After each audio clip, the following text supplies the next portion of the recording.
Doesn't this face just scream there's only two of us in this lift and I can smell fart? Hi, and welcome back to the inside of my head where it's Halo Day, people, and let's look at episode 2. So, of course, from here on out, spoilers. If you remember, episode 1 had the UNSC order Chief to execute a teenage girl. Overreact much? Why? Because she wouldn't make a TikTok video promoting their brand or something like that. So Chief rebelled and went on the run, taking with him this Forerunner artifact. Now, episode 2 definitely has less action than episode 1 did, but isn't necessarily worse for it. Oh, come on. They need a handrail or something. That's just dangerous. In fact, in brief moments, I might have even enjoyed it more. If I had to boil episode 2 down to just one thing, I guess you would say that episode 2 is the connection between the UNSC going, okay, Spartans can go rogue sometimes, we need to control them, and Halsey putting her hand up going, ooh, me, I got just the thing. Yeah, I gotta kill a bunch of clones, but don't worry about that. Do you want to control these guys or not? And then ramping up her work on smart AIs like Cortana. Anyway, it starts out with Chief and Quan heading to Rubble, a colony which is made up of several asteroids all linked together by cable cars and stuff. It's pretty awesome. It's very, very cool. As usual, the shots of this place are awesome, especially the space shots. In fact, this place has got its own little history, so it might deserve its own video.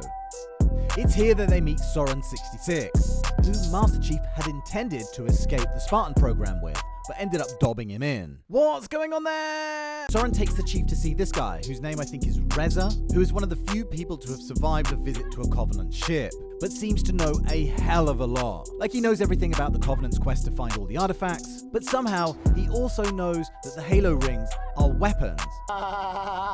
Which, if you remember, is not common knowledge for members of the Covenant. As far as I'm aware, it was a closely guarded secret by the Hierarchs to avoid the Empire falling into chaos. Besides, should the knowledge that the humans were in fact the intended inheritors of the Forerunner's mantle of responsibility spread. So, I don't know if that's a plot hole or not. So anyway, with this glimpse of what this artifact could potentially be, John leaves Quan on the rubble with Soren 66. And let's face it, that's a good thing, because as far as sidekicks go, she's no Baby Yoda, is she? Baby Yoda, baby Yoda. Before retreating to the safety of the UNSC and Mummy Halsey, who's purportedly the only one he can trust. And this is kind of a precursor to what we see Chief develop with Cortana, as we know Cortana is based on a young version of Halsey, and on the flip side, John 117 is Halsey's favourite Spartan. So that's why these two bond the way they do. The UNSC slap him in chains, and yes, it would take some big-ass chains to restrain this guy, and Halsey gives him a talking to, saying that people look to him for protection, and it's dependability that makes him such a good figurehead, which is all fine, except that we're talking about his decision to not execute a teenage girl. That's the root of all this, and the UNSC's order to do this still does not sit right with me. People need to count on you, John, so if we tell you to kill a teenage girl, you gotta do it, otherwise people... Anyway, the episode ends with Halsey waking the clone as it opens its eyes, obviously not knowing that her brain is about to be harvested. But this could be quite good, as I said in my video about the clone girl, I don't know exactly how this process worked. Like, did they somehow digitize and upload the clone's mind? Or what? I mean, it's going to be good to see more of what the story is here and what their process was.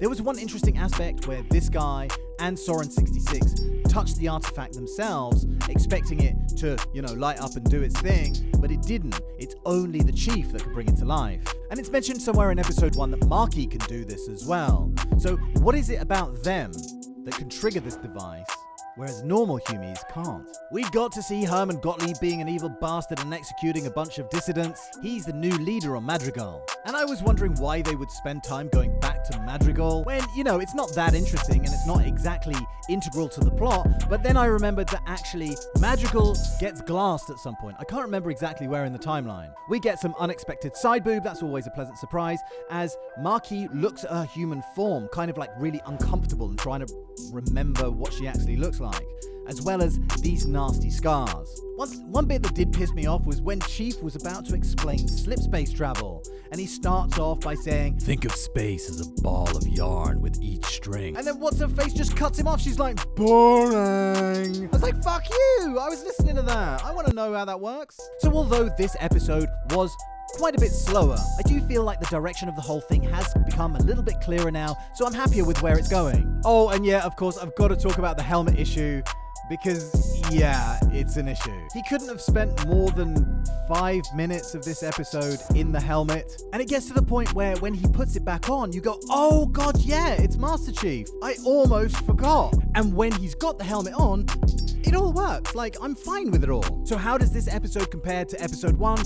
It's kind of about the same. It's kind of about the same level to me, but for different reasons. I think episode 1 still might edge it just because of that action scene at the beginning. It'll be interesting once all the episodes are out to go back and watch it in as few sittings as possible, watch it all back to back, because like that, your experience of the whole thing might be completely different. I've got a feeling that in that context, I might find this episode kind of draggy. So yeah, there you have it. I've got Sank Healy Explained dropping tomorrow, plus I'm working on a huge 20 minutes plus review of the Ultraman anime before season 2 drops. So until then, I gotta take my meds, so please feel free to get out of my head, and I will see you very soon for the next one. Thank you very much for watching, and cheerio, bye!